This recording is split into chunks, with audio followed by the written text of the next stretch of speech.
Okay, folks, so I wanted to put together a short video here. I'll try to make this as brief as I can, but the gist of this is I've had multiple people reach out to me over the past 3 weeks or so, and I've seen this come up in the forums and in the groups several times regarding some of the filtration, the factory filtration on our 2019 through 2024 Ram Cummins trucks.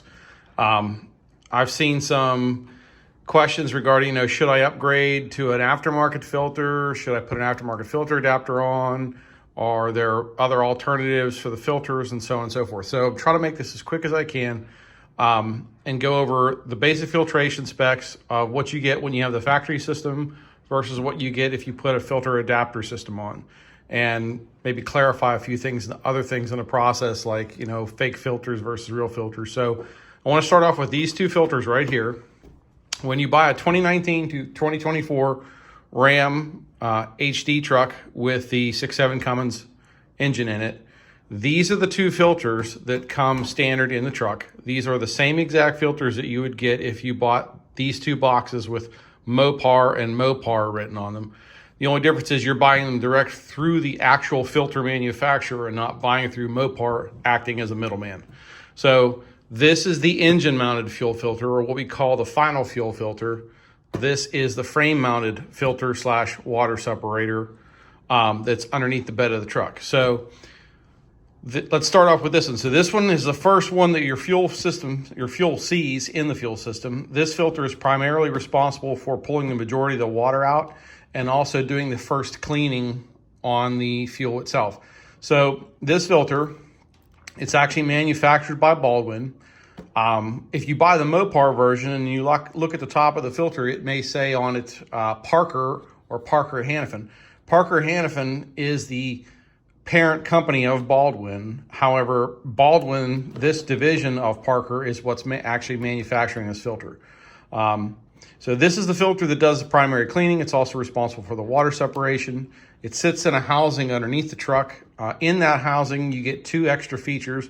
You have a fuel heater at that location to stop the fuel from gelling or the filter from waxing in cold weather. You also have a whiff or water in fuel sensor, which obviously detects if there's water in the fuel as it's coming through that filter housing. This filter is less than 4 micron absolute rating. So less than 4 micron absolute rating. And it has a 95% plus water removal rate or efficiency. And that information is coming directly from Baldwin itself. I've actually been on the phone with Baldwin, Fleet Guard or Atmos Filtration, which is the same company, Donaldson Fuel Filters, and also Caterpillar over the past 3 weeks trying to get all this information. I've actually put together a spreadsheet here that I'm going to make publicly available for you. And as you can see, some of these are marked as unknowns right now because that information either is not currently available from the manufacturer or I have not yet received it. So I'm going to be updating this spreadsheet. I'll put a link in this post and maybe post this in some resource section so you can access it at any time. But the gist of this we'll get to later, but this is going to be a good reference moving forward comparing the stock filtration to aftermarket options. So this filter is the first line of defense in your fuel system. Like I said, it sits under the bed, does all the things we talked about. And then that fuel is moved to this filter, which is your final engine fuel filter mounted to the driver's side of the engine block. It also sits in a housing. It's a cartridge style filter. And this filter is responsible for doing the final cleaning of the fuel before the fuel is sent to the high pressure fuel pump and the high pressure common rail, which feeds your injectors. High pressure fuel systems like what we have on our Cummins are very susceptible to damage from very, very small contamination and water damage. So this filter is the last line of defense in the fuel system. This filter consists of two different filters all in one. You have a 5 micron outer filter with a 3 micron inner filter, and I'm going to show you that here in a second. But its primary job is to bring the particulate contaminant down to a very, very low level, and then also do another basically water removal process at that location as well. So this filter is 99% efficient at removing free water or freestanding water in the system, and it's 98% efficient at removing emulsified water at that location. Both filter housings on the truck have a a water drain at the base of it that you could drain the water out. And like I said, you're getting a fuel heating element here and a fuel heating element here, which stops your filter from waxing up in cold weather and helps to prevent the fuel from gelling. You also have a water and fuel sensor here and a water and fuel sensor here. So you get all that in a stock system. So at the end of the day, this system is bringing your fuel down to about 3 microns in cleanliness and removing water in 2 different locations, allowing you to be able to both detect the water and drain it out. And you're also getting fuel heating in those locations in cold weather as well. So realistically, this is a pretty hard system to beat. And to be honest with you, after looking at the numbers and compiling the data, you will not get a better system than these 2 filters on a factory filtration system on our trucks. It's just not possible. And you'll see that data later whenever you look at the spreadsheet and the chart that I have there with all the micron ratings of the other filters you can use. Real quick, just want to show you these filters. Another thing, when you're talking about fake filters, there's tons and tons and tons of fake filters out there. You need to be aware of that. It's not worth spending the extra or saving the extra $20 or $30 to try and get a counterfeit filter. Yes, you might have success with it. Yes, you might not have a problem, but you're also not sure exactly what you're getting because you don't know where those filters are coming from and you don't know who's manufacturing them. Like I said, this is made by Baldwin or Parker Hannifin. This one is made by Fleetguard. One thing I want to show you real quickly, when you're looking at the packaging, okay, you see both of these filters come in this loose fitting plastic sealed bag, okay? What you will not see on an OEM filter is you will not see that very, very tight shrink wrap style packaging. If you see that, that is a dead giveaway that what you have in your hands is not a legitimate product. It's coming from overseas, either Taiwan or China or somewhere else, and that product is being manufactured God knows where. You don't know what you're getting. I don't care what they tell you. It's not coming from an ISO compliant manufacturer like Baldwin or Fleetguard. You need to be buying the real deal. These filters can cause you a failure. I don't care how many miles you've made it. I don't care how many of these you've run. It doesn't matter. You're trying to save $40, which is all you're saving or less, and you're running the risk of damaging your fuel system for absolutely nothing. Buy the OEM. You do not have to buy, and as I'm showing you here, you do not have to buy the Mopar branded filter. You can go directly to the manufacturers themselves and buy these filters. You are getting the exact same filter that you get in a blue Mopar box at about half the price.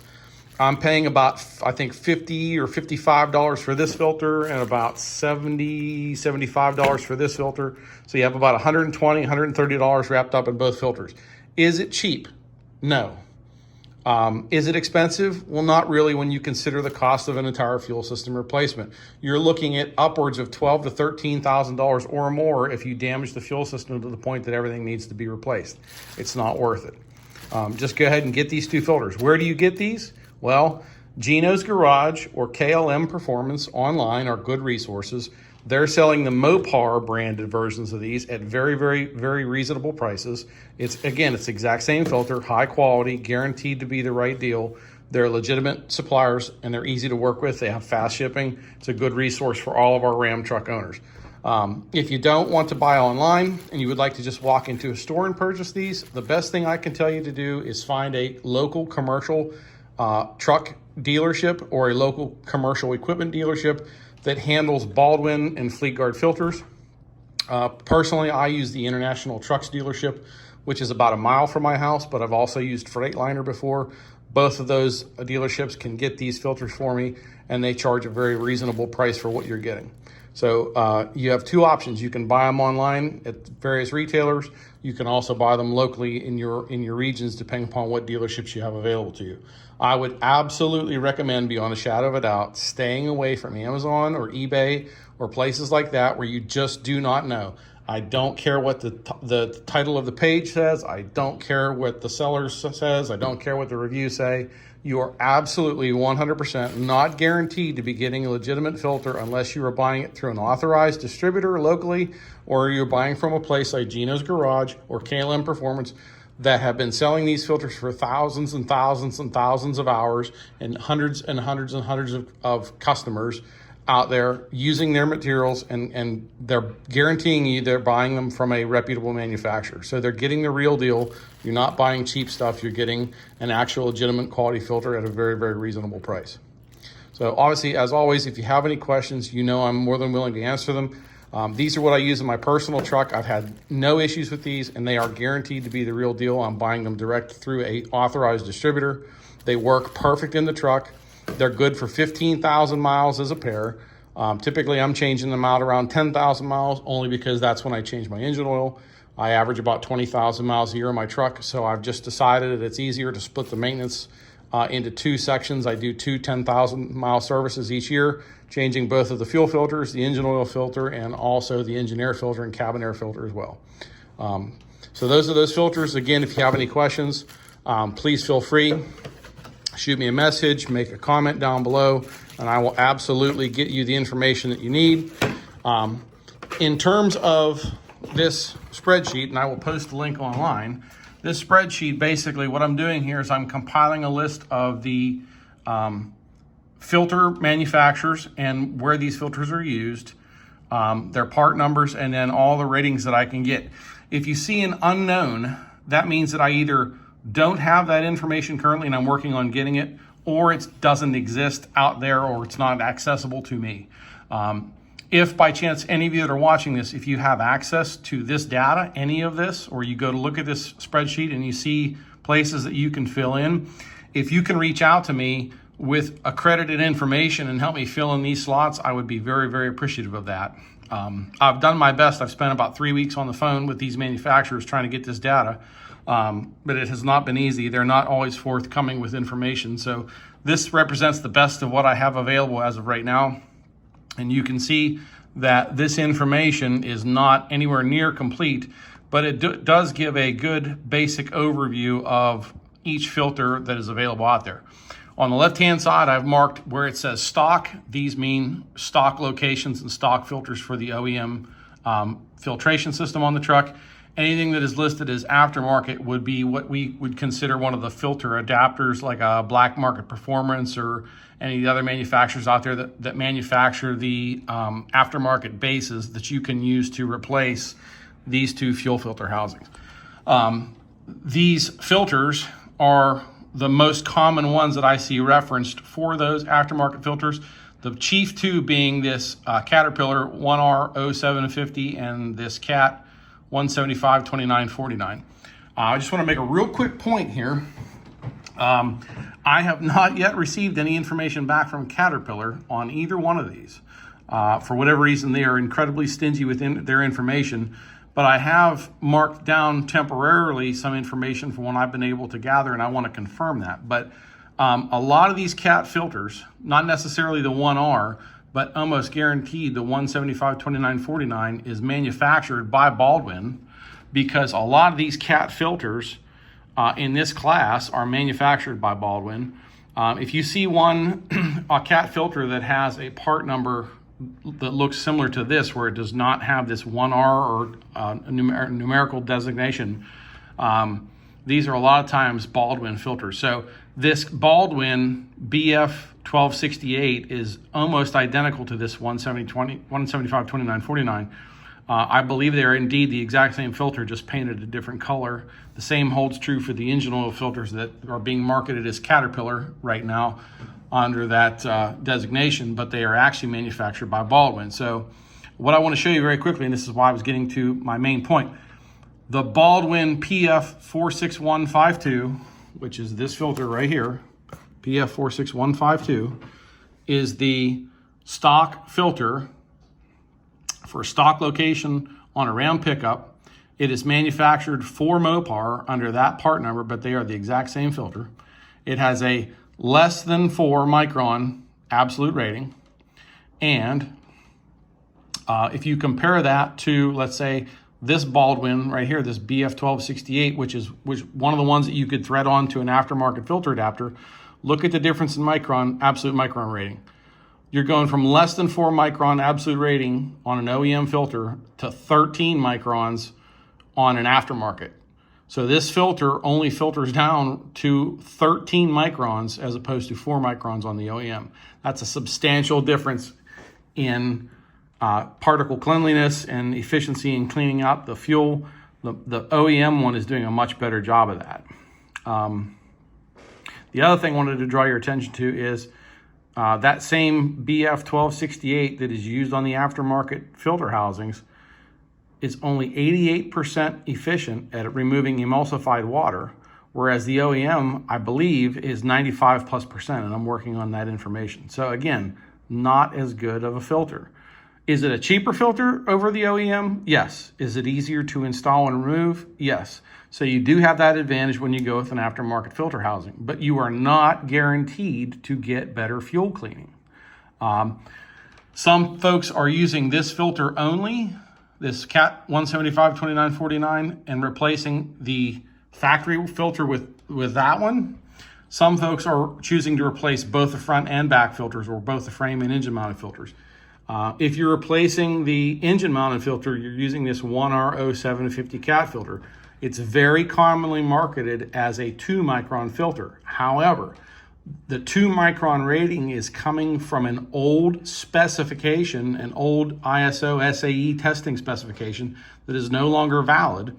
And a 2 micron rating is actually not even possible by today's sufficiency standards. The 3 micron is minimum that you can find out there. Caterpillar went back, and I think it was about 2004, and reworked this CAT filter spec and is now calling it a 4 micron, even though you see it marketed as a 2 micron. If you see that marketing as a 2 micron, they're referencing old specifications that are no longer valid. So even at this location with that filter, you're still getting a 4 micron, whereas the Mopar is 3 micron on the inner ring, 4 micron on the outer ring.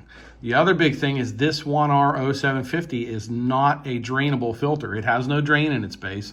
It's not actually designed to be used as a water separator. It's a fuel filter, and a fuel filter only. Will it pull out water? Yes, but there's no way to get the water out of there. You have to physically remove the filter and drain it out. If it fills up with water, then you run into an issue. So this does not have a drain. And the filter housings, again, on these aftermarket filter housings, you're not getting a water and fuel sensor, and you're not getting a fuel heating element unless you buy those as add-on extras. So again, when you look at the numbers and you look at what you're getting, these aftermarket fuel filter adapters are not all they're cracked up to be. You have to be very, very careful out there in the world when you're buying components for these trucks. Everybody loves to market this aftermarket stuff as an upgrade, but that's not actually always the case. You need to do your due diligence and be asking specific questions about fuel cleanliness, micron rating, water separation, and so on and so forth, before you just arbitrarily believe what you're being told, because it's not always the case. Again, I'm going to post a link for this on the post or down below so that you can access this spreadsheet anytime. I will be updating it as time goes on. I'm still waiting for some of the information to come back. So some of these values may change a little bit. You might see some of these unknowns replaced with actual numbers if I can get more data back. But again, it's really, really difficult to get this stuff from the manufacturer. If you do have a resource that can help me fill this information out and they can get me a credible source for this information, I would greatly appreciate it. As always, guys, if you have any questions, let me know. I'm happy to answer them. And again, I'm not trying to bash anybody or cause a filter war here, but I just want to kind of make things clear as to what we're getting and what's available out there in the market today, because I think there's a lot of misconceptions and a lot of rumors and things like that that are passed around that aren't always the case. So as always, thanks. Appreciate it. Have a good day. If you have any questions, let me know.